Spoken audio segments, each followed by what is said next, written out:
എന്താണ് ഇത് ഇടക്കിടക്ക് വിദേശത്ത് പോകുന്നത് എന്തിനാ? കോടികൾ ബിസിനസ് നടത്തുന്നല്ലേ? അല്ല, വരുമാനം എത്ര ഉണ്ടെന്ന് ഞാൻ പറഞ്ഞില്ലല്ലോ. എനിക്ക് അത്യാവശ്യം വരുമാനമുണ്ട് ജീവിക്കാനുള്ള. അതായത് അത് ഞാൻ പറഞ്ഞുതരാം, ഇതോട് പറയാം. ഒരു മിനിറ്റ് ബൈ. അതായത് ഒരു മിനിറ്റ്, ഇപ്പോൾ യൂത്ത് ലീഗിൻ്റെ കമ്മിറ്റി എന്നുള്ളതൊക്കെ എനിക്ക് വേണമെങ്കിൽ ഇപ്പം ഞാൻ ഒരു ഡെയിലി ഒരു 1500-2000 രൂപക്ക് ഫ്യൂൽ അടിക്കുന്ന ആളാണ്. എനിക്ക് വേണമെങ്കിൽ പാർട്ടിയിൽ നിന്ന് എനിക്ക് എടുക്കാം. ഞാനൊരു നയാ പൈസ പോലും പാർട്ടിയിൽ നിന്ന് എടുക്കുന്നില്ല, എൻ്റെ സ്വന്തം വരുമാനത്തിൽ നിന്നാണ്. അതുകൊണ്ട് എൻ്റെ പാർട്ടി സഹപ്രവർത്തകരോട് എനിക്ക് പറയാനുള്ളത്, എല്ലാവർക്കും കഴിഞ്ഞോളൊന്നുമില്ല, പക്ഷേ പാർട്ടി പ്രവർത്തകർ രാഷ്ട്രീയം ജീവിതമാർഗമാക്കരുത്. തൊഴിൽ ചെയ്യണം, അല്ലെങ്കിൽ ബിസിനസ് ചെയ്യണം. നിയമവിരുദ്ധമായ കാര്യങ്ങൾ നിങ്ങൾ ചെയ്യരുത്. നിയമവിരുദ്ധമായ കാര്യങ്ങൾ ഏതെങ്കിലും ആക്ഷേപമൊക്കെ ഉന്നയിക്കുമെന്ന് പേടിച്ചിട്ട് ഇപ്പോൾ ഇനി രാഷ്ട്രീയക്കാർ ഇപ്പോൾ MLA-മാരാവട്ടെ ജനപ്രതിനിധികളാവട്ടെ ആർക്കും രാഷ്ട്രീയം ബിസിനസ്സാക്കാതെ അവർക്ക് തൊഴിൽ ചെയ്ത് അല്ലെങ്കിൽ ബിസിനസ് ചെയ്ത് വരുമാന മാർഗം ഉണ്ടാക്കുന്നതാണ് അന്തസ്സ്. അതൊരു തെറ്റാണ്, അല്ലെങ്കിൽ അതൊരു മോശം കാര്യമാണ് എന്നാരെങ്കിലും പറഞ്ഞാൽ സമ്മതിച്ചു തരാൻ തൽക്കാലം നിവൃത്തിയില്ല. കൃത്യമായ സോഴ്സ് ഉണ്ട്. 100%. അദ്ദേഹത്തിന് തന്നെ ഉറപ്പില്ലല്ലോ ആരോപണം. അദ്ദേഹം ചോദ്യമല്ലേ ചോദിച്ചത്, ഹവാല ഇടപാട് നടത്തുന്നുണ്ടോ? Question mark. അദ്ദേഹം തന്നെ പറഞ്ഞില്ലേ അതൊക്കെ അതിനകത്തില്ലേ? അദ്ദേഹം തന്നെ പറഞ്ഞില്ലേ. എന്തിനാണ് ഞാനിത് പറയണത്? ഇത് പറയണത് എന്തിനാണെന്ന് ചോദിച്ചു. പറയാത്തത് എന്തുകൊണ്ടാന്ന് വെച്ചാൽ, ഞാൻ ഇവരൊക്കെ പോയി ഭീഷണിപ്പെടുത്താം. എൻ്റെ ഒരു പാർട്ട്ണറെ വീടിൻ്റെ പരിസരത്ത് ഇദ്ദേഹം പോയി എന്ന് പറഞ്ഞാൽ നിങ്ങൾ വിശ്വസിക്കുമോ? വീടിൻ്റെ പരിസരത്ത് പോയി നിൽക്കുക, എന്നിട്ട് അവിടെ കാണുന്ന ആൾക്കാരോടൊക്കെ ഇവരെന്താ പരിപാടി, ഇവരെന്താ ചെയ്യുന്നത്, എന്തൊരു എന്നിട്ട് ഞാനതൊക്കെ പറയണമെന്ന് പറയുന്നത്. ഞാൻ ചോദിക്കുന്നത്, KT ജലീൽ ഭരണത്തിൻ്റെ ഭാഗമായി നിൽക്കുന്ന ഒരാളല്ലേ? ഫേസ്ബുക്കിൽ ഇങ്ങനെ പോസ്റ്റ് ഇടലും പത്രസമ്മേളനം നടത്തലാണോ ചെയ്യേണ്ടത്?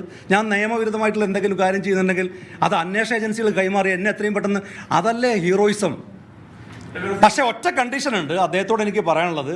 ഇപ്പോൾ എനിക്ക് യൂത്ത് ലീഗിൻ്റെ ദേശീയ കമ്മിറ്റി നടത്തിയ പിരിവ്, ദേശീയ കമ്മിറ്റിയുടെ അക്കൗണ്ടിലേക്ക് വാങ്ങിയ പണം, അതിൻ്റെ പേരിൽ സംസ്ഥാന ജനറൽ സെക്രട്ടറിയായ എൻ്റെ പേരിൽ ഇവർ സ്വാധീനം ചെലുത്തി കേസെടുപ്പിച്ചു. അവസാനം ഞാൻ സ്വാഗതം ചെയ്തു. നിങ്ങളൊക്കെ മാധ്യമപ്രവർത്തകരൊക്കെ വന്നാൽ ഞാൻ ആ കേസ് അന്വേഷണത്തെ സ്വാഗതം ചെയ്തു. അവസാനം പോലീസ് കേസ് അന്വേഷിച്ചപ്പോൾ എന്തായി? രാഷ്ട്രീയ പ്രേരിത എന്ന് പറഞ്ഞ് തള്ളി. അപ്പോൾ പോലീസിനെ ട്രാൻസ്ഫർ ചെയ്യരുത്. ഇനിയും കേസ് അന്വേഷണം നടത്തുമ്പോൾ, ഇപ്പോൾ വിജിലൻസിന് അദ്ദേഹം പരാതി കൊടുത്തില്ലേ, VD-ക്കും മറ്റേ കേന്ദ്ര അന്വേഷണ ഏജൻസിക്കൊക്കെ അദ്ദേഹം പരാതി കൊടുക്കുമെന്ന് പറഞ്ഞില്ലേ, അദ്ദേഹത്തിന് കയ്യിലുള്ള തെളിവുകളൊക്കെ അദ്ദേഹം കൊടുക്കട്ടെ. പക്ഷേ ഒറ്റ കണ്ടീഷൻ, ഞാൻ ഇത് രാഷ്ട്രീയ പ്രേരിതാന്ന് ഈ അന്വേഷണ ഏജൻസികൾ പറയുമ്പോൾ അത്തരം ആളുകളെ ചീത്ത വിളിക്കുക, കോടതിയെ തെറി പറയുക, ജഡ്ജിമാരെ തെറി പറയുക, അതൊന്നും ചെയ്യരുത്. അത്ര കണ്ടീഷനെ, ആ ഒരു കണ്ടീഷൻ എനിക്കുള്ളൂ. പക്ഷേ അതൊക്കെ ആക്ഷേപം ഉന്നയിച്ചാലും, എൻ്റെ പാർട്ട്ണർമാരെ ഭീഷണിപ്പെടുത്തിയാലും, എനിക്ക് കടം തന്ന ആളെ തെറി വിളിച്ചാലും, ഫേസ്ബുക്കിൽ എത്ര തവണ അദ്ദേഹം പോസ്റ്റ് ഇട്ടാലും, എൻ്റെ സ്ഥാപനങ്ങൾ മുമ്പ് പോയിട്ട് കോമാളിത്തരം കാണിച്ചാലും അദ്ദേഹത്തിൻ്റെ അഴിമതി പുറത്തു കൊണ്ടുവരാതിരിക്കില്ല. അതിൻ്റെ തെളിവുകൾ പുറത്തു വിട്ടിരിക്കും.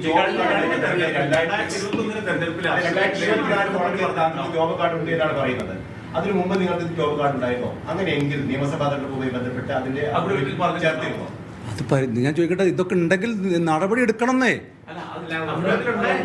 ഞാൻ അഫിഡവിറ്റിൽ കൊടുത്ത കാര്യങ്ങളൊക്കെ പൂർണ്ണമായിട്ടും ശരിയായ കാര്യങ്ങളാണ്. വസ്തുതാവിരുദ്ധമായിട്ടുള്ള ഒരു കാര്യം ഞാൻ ചെയ്തിട്ടില്ല. ഉണ്ടെങ്കിലല്ല കൊടുക്കേണ്ടതുള്ളൂ. 2021 ഞാൻ വസ്തുതാവിരുദ്ധമായിട്ടുള്ള ഒന്നും അഫിഡവിറ്റിൽ കൊടുത്തിട്ടില്ല. അദ്ദേഹത്തിന് എന്തെങ്കിലും തെളിവുണ്ടെങ്കിൽ വളരെ സിമ്പിളല്ലേ? അല്ലാന്ന് ഞാൻ ചോദിക്കുന്നത്, ഉണ്ടെങ്കിൽ അദ്ദേഹം തെളിയിക്കട്ടെ. എനിക്കതിന് മുമ്പ് ജോബ് കാർഡുണ്ട്.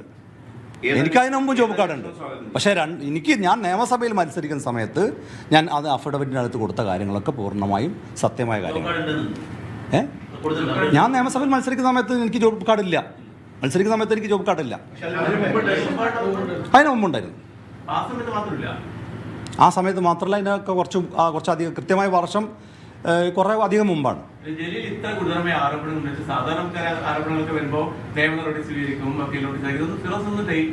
അതാണ് നല്ല ചോദ്യമാണ്. Good question. കൈരളി അങ്ങനെ ഒരു ചോദ്യം ചോദിച്ചാൽ സന്തോഷം. ഞാനത് നിയമവിദഗ്ധരായിട്ട് ആലോചിക്കുന്നുണ്ട്. കാരണം എന്താ വെച്ചാൽ മറ്റാരോപണങ്ങളൊന്നും പോലല്ല. ഈ റിവേഴ്സ് ഹവാല കള്ളപ്പണം, മറ്റതിപ്പോൾ എനിക്ക് ഉണ്ടെന്ന് പറഞ്ഞ ഒരു ആരോപണമല്ലല്ലോ. അദ്ദേഹത്തിന് തോന്നുന്നുണ്ടാവും ഒരു ആരോപണമാണ്, അല്ലെങ്കിൽ എനിക്ക് വിദേശത്ത് തൊഴിലുണ്ട്. റിവേഴ്സ് ഹവാല കള്ളപ്പണം അത് ഒരു ഗുരുതരമായിട്ടുള്ള ആരോപണം.